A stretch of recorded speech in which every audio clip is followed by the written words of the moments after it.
नमस्कार दोस्तों, कैसे हैं आप लोग। स्वागत है आपका एक नई कहानी में। और यह कहानी बहुत ही इंटरेस्टिंग होने वाली है, इसलिए इस कहानी को पूरा अंत तक जरूर सुने। सोनाली जी कुछ पलों तक ठिठकी रही। ये क्या बोल गई बड़की अम्मा। सब कुछ देखकर क्या ये भी कह रही हैं। थोड़ा आगे बढ़कर बोली, बड़की अम्मा एक बार गले लगकर रो लेने दीजिए। बड़की अम्मा के भीतर कुछ दरकने लगा था। कल को चली जाएगी, इससे क्या मोह बढ़ाना। जितना मोह हो गया है वही सीना छलनी किए दे रहा है। गले लगकर रो दोगी तो इसको कैसे विदा किया जाएगा। नहीं सोनाली, बहुएं गले थोड़ी लगती हैं। फिर हम तो तुम्हारी सास की भी सास हैं। बड़की अम्मा को दरवाजे पर खटखट सुनाई दी। इतनी रात को चौकीदार के अलावा कौन होगा। हाँ, अंदर आ जाओ। फिर दरवाजा धीरे से खुला। आपका इनहेलर, पुराने वालों की डेट निकल गई थी, अभी मंगाया है ये। पहले धीमे से आवाज आई, फिर पतले पतले हाथों में पकड़ा इनहेलर दिखाई दिया और सबसे बाद में बोलने वाली का सूखा मुरझाया चेहरा सामने आया। स्टूल पर रख दो। बड़की अम्मा ने इतना बोलकर चेहरा फेर लिया। पहले भी सोनाली को देखकर ऐसे ही करती थी, लेकिन अब चेहरा फेरने की वजह कुछ और थी। उनसे सोनाली की ये हालत देखी नहीं जाती थी। भीतर जो उमड़ता था उसके लिए कोई शब्द नहीं था, लेकिन तकलीफ बहुत देता था। साल भर पहले की बात रही होगी, जब सोनाली की फोटो को उनके सबसे छोटे पोते चेतन ने घर भर में घुमाकर ऐलान कर दिया था कि शादी तो इसी से करूंगा। जान पहचान वाले लोग थे, घर में आना जाना था। बात खुलते ही सबकी हालत खराब हो गई थी। लड़की की फोटो को देखकर नहीं, बल्कि ये सोचकर कि घर की मुखिया यानी बड़की अम्मा तक ये बात जब पहुंचेगी तब होगा क्या। अब तक सारे रिश्ते बड़की अम्मा ही तय करती आई थी। कितनी बड़ी हवेली थी, उतना ही बड़ा कद अम्मा जी का भी था। उनके कुल में एक बेटा ही हुआ। लाख चाहकर भी दूसरे बच्चे की किलकारी हवेली में नहीं गूंजी। तब बड़की अम्मा ईश्वर से दिन रात एक ही प्रार्थना करती रही, मेरे तो एक ही रहा, लेकिन आगे बनने वाला परिवार इतना बड़ा करना कि 4 मंजिला हवेली में शोर बना रहे। उनकी भी सुनी गई। उनके बेटे के 3 बेटे हुए, बहुएं आई, उनके बच्चे हुए। हवेली भी भर गई और बड़की अम्मा का रुतबा भी ऊंचा होता चला गया। हालांकि पहले तो केवल वो अम्मा थी, लेकिन जब पहले पोते की शादी हुई तो उन्होंने बारात निकलने से पहले ही अपनी बहू को बता दिया, सुनो दुल्हन, तुम्हारी बहू तुमको क्या कहेगी। मम्मी कहेगी, आप बताइए क्या कहलवाएं। वो समझ रही थी कि कुछ तो अलग कहेंगी। तुम जो भी कहलवाओ, लेकिन हमको वो बड़की अम्मा कहेंगी। पद का अंतर तो पता चले। जी अम्मा। कुछ इस तरह उन्होंने अपना नामकरण किया और अपने को सबसे ऊपर बैठाकर असीम आनंद की अनुभूति लेने लगी। पोते की पत्नी ने बड़की अम्मा कहा, फिर पोतों ने भी वही कहना शुरू किया। उसके बाद आस पड़ोस, नात रिश्तेदार के बीच यही संबोधन प्रचलित हो गया। दरअसल ये केवल संबोधन भर नहीं था, सच में वो हर तरह से बड़ी ही थी। बुद्धिमत्ता में, जिम्मेदारी निभाने में, सही गलत में अंतर करने में उनका कोई तोड़ नहीं था।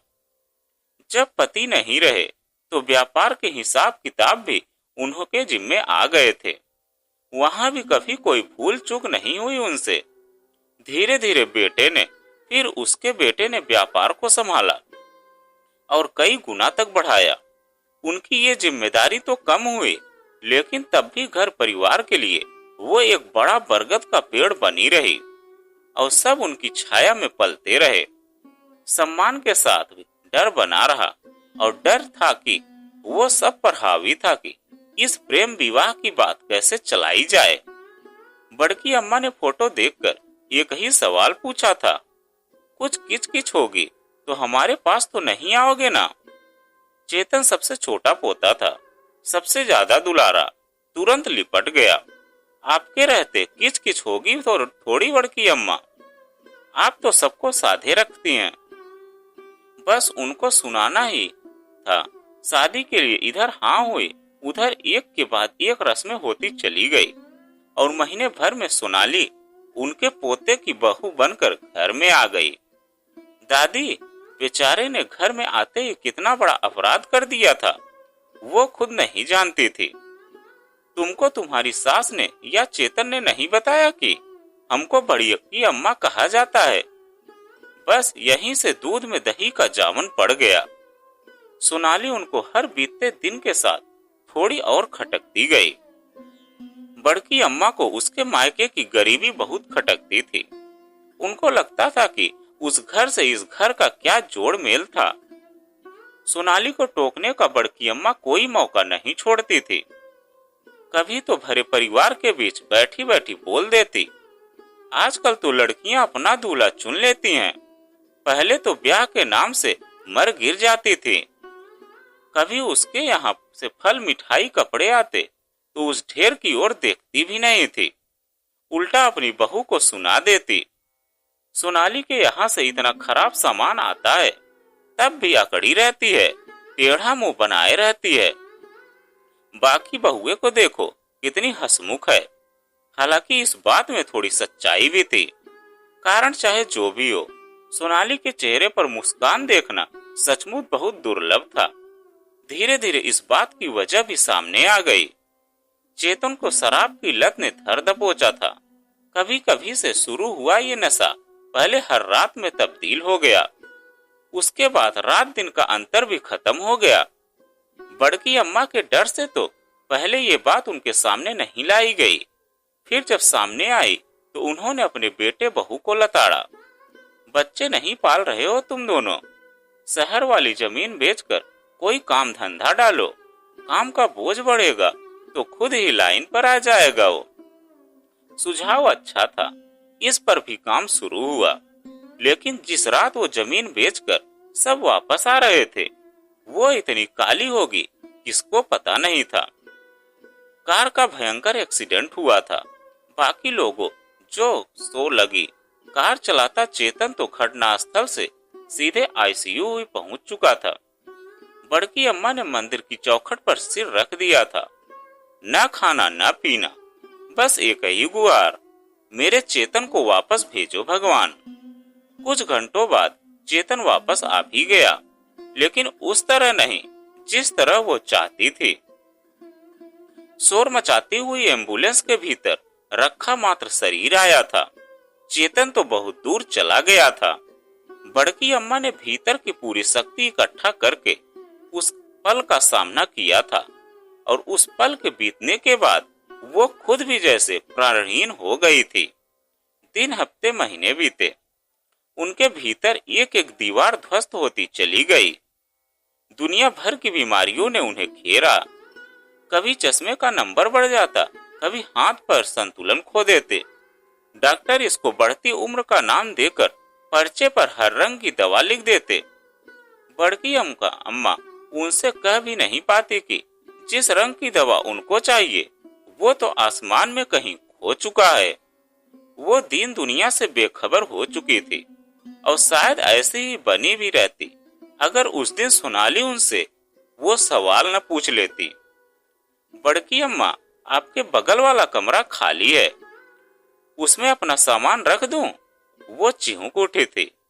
ये तो शुरू से तय था कि हवेली की सबसे नीचे वाली मंजिल पर वो अकेली ही रहेंगी। अगल बगल के कमरे तो घरेलू सहायक सहायिका के लिए थे। क्यों, तुम सबको ऊपर 3-3 कमरे मिले हैं, उसमें सामान नहीं रखा जा सकता? बोलते हुए सोनाली के सूने चेहरे पर उनकी निगाह पड़ गई थी। आज महीनों बाद उससे इतनी देर तक बात हो रही थी। लग रहा था जैसे बीते कुछ महीनों में उसका वजन घटकर आधा रह गया हो। नहीं बड़की अम्मा, जगह है। सोचा कि यहीं रहे तो कहीं आना जाना हो तो इतनी सीढ़ियां बार बार चढ़ना उतरना ना पड़े। बड़की अम्मा थोड़ा और सुलग गई थी। क्या है ये लड़की, इतनी आलस?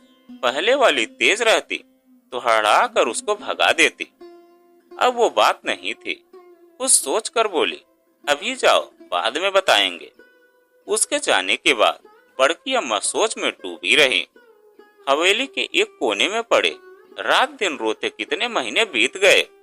घर के लोग आते हैं, मिलते हैं, हालचाल पूछते हैं, ये सब तो एक तरफ की बात है। वो तो सबसे मुंह मोड़ चुकी है। वो तो अपने दुख के आगे दूसरे का दुख देखती ही नहीं। बेटे बहू ने भी तो अपना बच्चा खोया, पोतों ने अपना भाई गंवाया। सबके हाल बेहाल होंगे। जितना सोचती उतना ही अपराध बोध के तले दबती जाती। आज शाम को सब साथ में खाना खाएंगे। मन के भीतर उठी इच्छा को उन्होंने जाहिर भी कर दिया था। बरामदे में मेज लगेगी, सब साथ बैठेंगे। दोनों हाथ जोड़कर अपना आसमान की ओर देखा। जाने वाला गया, जितने लोग हैं सब साथ बने रहें। जाने क्या बैर था उनका उनकी प्रार्थना से, ये भी पूरी नहीं हुई। खाने की मेज पर बस बेटा बहू और सोनाली, न दोनों पोते, न उनकी बहुएं, न उनके बच्चे। बड़की अम्मा को धक्का सा लगा। तभी बड़की अम्मा बोली, बाकी सब कहाँ हैं?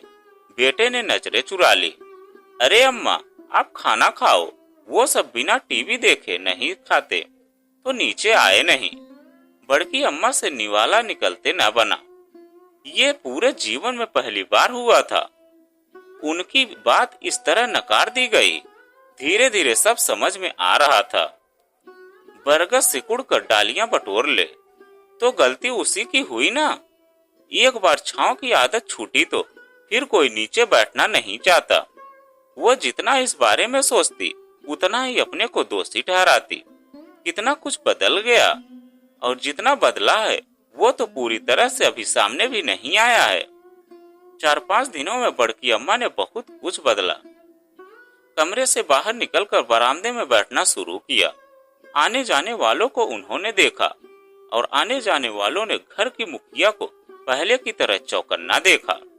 सोनाली अक्सर कहीं जाती थी। उन्होंने बहू से पूछा, ये तुम्हारी छोटी वाली सोनाली कहाँ जाती है झोला लेकर? कुछ क्लास है उसकी, फैशन डिजाइनिंग की। आपसे पूछा तो था अम्मा। बड़की अम्मा ने दिमाग पर जोर डाला। हाँ, याद तो आ रहा है। इसके मायके वालों ने कहा होगा कि चलो साथ। काहे नहीं गई? बोलते हुए उनकी आवाज भर आई। चेतन की अनुपस्थिति फिर आकर कचोट गई। आपको तो पता नहीं अम्मा, क्या क्या हुआ यहाँ। इसके पिता हाथ जोड़कर कह गए थे कि अब आप ही लोग संभालो। बोलते बोलते वो रुकी, फिर आसपास देखकर बोली, जमीन जायदाद के चक्कर में नहीं ले जा रहे होंगे कि यहाँ रहेगी तो हिस्सा मिलेगा। अच्छा बताइए अम्मा, अब इसका क्या हिस्सा है? यहाँ रह रही है, खा पी रही है, कोर्स की फीस भर दी, कार से आ जा रही है। बहुत नहीं है इतना? मायके में तो ये सब भी नहीं मिलता इसको। बड़की अम्मा हूँ कहकर रह गई थी। बड़ी अजीब बातें थीं। मायके वाले ऐसे कट गए। जवाब भी उनको खुद ही मिला। उनके भाई ने भी तो यही कह दिया था जब चेतन के दादा उनको छोड़कर गए थे। जमाना बदल गया, कौन कहता है? आज भी वही सोच है, बेटी ब्याह कर जान छुड़ाने वाली सोच। चलो कोई बात नहीं, यहीं रहे, कोर्स करे, जीवन तो कट ही जाएगा। बस इतना सोचकर वो आश्वस्त हो ही जाती। तब फिर वही हुआ। सोनाली ने अगले दिन वही सवाल फिर से पूछ लिया था। वो आपने बताया नहीं बड़की अम्मा, बगल वाला कमरा ले लूं? पिछली बार पूछे गए इस सवाल और इस बार वाले सवाल में एक अंतर था। सामान रख दूं, कमरा ले लूं, बड़ा अंतर था। अंतर में प्रश्न था। सवाल का जवाब या तो ऊपर इसके कमरों को देखकर पता चल सकता था या किसी और से पूछकर। सीढ़ियां चढ़ना बड़की अम्मा के लिए संभव नहीं था। हाँ, उत्तर कहीं और नीचे से जरूर आ सकता था। एक एक करके घरेलू नौकर नौकरानी को उन्होंने विश्वास में लिया और एक एक परत उतरते उतरते असली बात कड़वे बीज की तरह बाहर आ गिरी।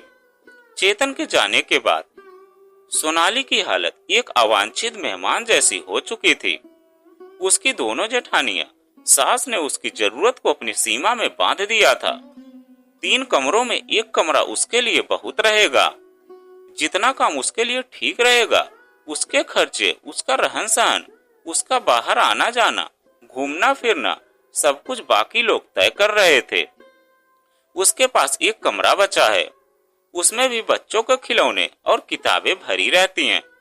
तभी तो छोटी भाभी यहाँ रहना चाहती हैं। बड़की अम्मा का मुंह कसैला हो गया था। छी, उनके अपने घर में ये सब चल रहा था, उस घर में जिसकी वो मुखिया हैं। भीतर का आत्मविश्वास डोल उठा। अब है भी, जांच ही लिया जाए। कुछ फरमान जारी किए गए, जिनमें कि अपनी मंजिल पर खाली पड़े 2 कमरे साफ करवाकर सोनाली का सामान रखवाना मुख्य था। दूसरा आदेश था, सब सदस्यों के जिम्मे क्या काम है बताए जाएं। उसमें भी बड़ा घालमेल था। घूम फिर कर सारी जिम्मेदारी सोनाली पर रख दी गई थी। सबके जाने के बाद बड़की अम्मा ने अपनी बहू को आड़े हाथों लिया। तुम कर क्या रही हो? सबके हिस्से काम रखो ना, क्यों किसी से डरना? उसने साफ कह दिया। देखिए अम्मा, रहना हमें इन्हीं 2 बेटों के सहारे है। इन लोगों को तो नाराज नहीं कर सकते ना। पहली बार बड़की अम्मा को लगा कि उनका सिंहासन जर्जर होने पर आमादा है, और इससे पहले कि टूट जाए, इस पद की महत्ता तो सबको समझानी ही पड़ेगी। उनका ये पद, ये कुर्सी अब तक कोई छीन नहीं पाया था। ठोस वजह थी इसकी। चल अचल संपत्ति पूरी तरह से अभी भी उनके ही नाम थी। रात दिन बस एक ही बात दिमाग में घूमती रही। वही सवाल गूंजता रहता, जो सवाल उन्होंने सोनाली से उस दिन पूछ ही लिया। तुम इतना ध्यान काहे रखती हो मेरा? सोनाली अगली सुबह क्लास जाने से पहले जैसे ही कमरे में आई, बड़की अम्मा ने सीधे यही पूछा। कहाँ रख पाती हूँ? ये जो विक्स मंगा दिया, ये ख्याल रखना थोड़ी ना हुआ। बड़की अम्मा ने कहा, देर ना हो रही तो बैठो थोड़ी देर हमारे पास। आगे क्या करोगी? ये डिजाइन वाले कोर्स से नौकरी मिलेगी? सोनाली ने हिचकते हुए कहा, बुटीक खोलने का सोचा है बड़की अम्मा। पहले सहेली के बुटीक का काम संभालती थी, अच्छा लगता था। वो निश्चिंत हुई, मतलब लड़की मेहनती है। तो कब होगा पूरा कोर्स? कब खुलेगा वो? कोर्स तो हो ही जाएगा, बैंक से लोन मिलना सबसे बड़ा सिर दर्द है। बड़की अम्मा के दिल पर मानो खूंसा सा लगा। इतने बड़े घर की बहू अपना काम शुरू करने के लिए बैंक का दरवाजा खटखटा रही है। पता नहीं घर में यह सब कोई जानता भी है कि नहीं। तुमने अपनी सास को बताया है यह सब? हाँ, मम्मी से एक बार चर्चा की थी। यह जानकर बड़की अम्मा के दुख का पारा थोड़ा और ऊपर चढ़ गया। सोनाली से तो उन्होंने कुछ नहीं कहा, लेकिन उसके जाने के बाद करीब घंटे भर तक वो चेतन की फोटो को देखकर रोती रही। जाने क्या क्या पूछती रही, कुछ बताती भी रही। जब बातचीत पूरी हो गई, तब वकील को फोन किया। अब वो समय आ चुका था, जिसको आने से सबका समय बदलने वाला था। अगले कुछ दिनों के भीतर उनकी वसीयत तैयार हो चुकी थी। पूरे घर में हलचल थी। बार बार वकील का आना जाना सबको खटक रहा था।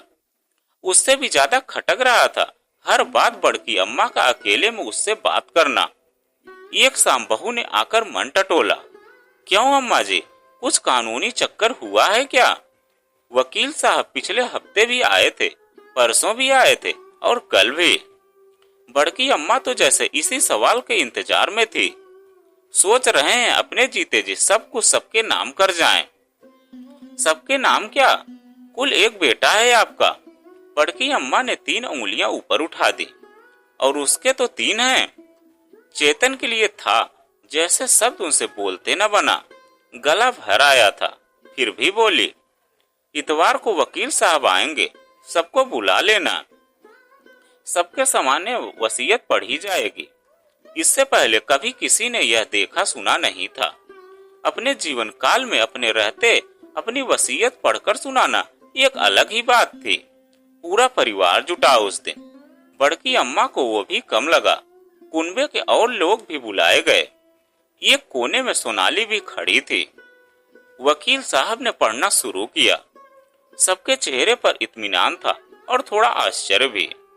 इतनी ईमानदारी से हिस्सा बटा हुआ था कि किसी को कोई आपत्ति नहीं हो सकती थी। अंत में सोनाली का हिस्सा बताया गया। इसके दो कारण थे। एक तो सबके हिस्से तब मिलने थे जब बड़की अम्मा परलोक यात्रा पर निकल जाती, लेकिन सोनाली के लिए उन्होंने जो कुछ रखा था वो तुरंत ही उसको मिलना था। दूसरी बात, जो रकम चेतन की फैक्ट्री के लिए रखी थी वो पूरी उन्होंने सोनाली के नाम कर दी थी। बड़की अम्मा ने सबको देखकर कहा, किसी को कुछ कहना हो तो अभी कह दें। चेतन के बड़े भाइयों ने एक दूसरे की ओर देखकर एक स्वर में कहा, सबसे ज्यादा तो आपने सोनाली को दे दिया, पूरा जोड़े तो करोड़ों हो गए उधर। बड़की अम्मा ने बिना आवाज ऊंची किए कहा, जो जमीन तुम लोगों के नाम है वो भी इतने की ही है। रुपया झोलों में रहता है तो ज्यादा दिखता है। सबके चेहरे पढ़े गए, असंतृप्त असंतुष्ट चेहरे थे। बड़की अम्मा ने कुछ और भी पढ़ा। उन चेहरों पर विद्रोह भी था। उन्होंने वकील साहब से अगली पंक्ति पढ़ने को कहा। वकील साहब ने हिचकते हुए कहा, ये सब इनकी स्वाभाविक मृत्यु के बाद ही सबको मिलेगा। यदि बड़की अम्मा पर कोई हमला होता है तो सब कुछ ट्रस्ट में चला जाएगा। यही बात छोटी बहू के लिए भी लागू होती है। उनका एक्सीडेंट होता है या हत्या होती है तो उनको मिली संपत्ति ट्रस्ट को दे दी जाएगी। बड़की अम्मा ने महसूस किया, बरामदे में जमा परिवार जड़ होकर रह गया था। मातम जैसा माहौल, सबके चेहरे सफेद थे, उनकी आंखें आंसुओं से धुंधली हो गई। ये था मेरा परिवार जिसकी मुखिया बनकर मैं तनी रहती थी। सब किस बात पर नाराज थे? सोनाली के साथ हुई ईमानदारी, सबको उनके साथ हुई बेईमानी क्यों लग रही थी? बड़की अम्मा कुर्सी का सहारा लेकर खड़ी हुई। देह से ज्यादा तो मन लड़खड़ा रहा था। सोनाली के अलावा उनको किसी और ने सहारा नहीं दिया। उसका हाथ थामे बिस्तर पर लेटी रही। सोनाली कुछ कुछ कहते कहते बार बार रुक रही थी। क्या कहना है सोनाली, बोलो। मुझे ये सब नहीं चाहिए बड़की अम्मा। आप अपना आशीर्वाद बनाए रखिए। कोर्स पूरा होते ही कहीं काम ढूंढ लूंगी। मैं अपना ध्यान रख लूंगी। बड़की अम्मा ने आंखें मूंद ली। आंसू निकलते चले गए। कांपती आवाज में बोली, तुम तो अपना ध्यान रख लोगी, लेकिन जब हम ऊपर जाएंगे चेतन पूछेगा कि सोनाली के लिए क्या करके आई हो, तब हम क्या बोलेंगे? सोनाली उनका हाथ थामे फूट फूट कर रो पड़ी। बड़की अम्मा चुप थी। अभी बात अधूरी थी। अब तुम यहाँ नहीं रहना, एक अलग घर खरीदो, अपने मायके वालों के साथ रहो, अपनी वो कपड़े वाली दुकान और बुटीक खोलो। सोनाली चुपचाप सुनती जा रही थी। बड़की अम्मा सहारा लेकर उठी। सामने रखी लकड़ी की अलमारी खोलकर एक पोटली लेकर आई। सोनाली से कहकर कमरे का दरवाजा बंद कराया। पोटली उसके हाथ में रख दी। ये गहने हमारी अम्मा ने दिए थे, किसी को पता नहीं है इसके बारे में।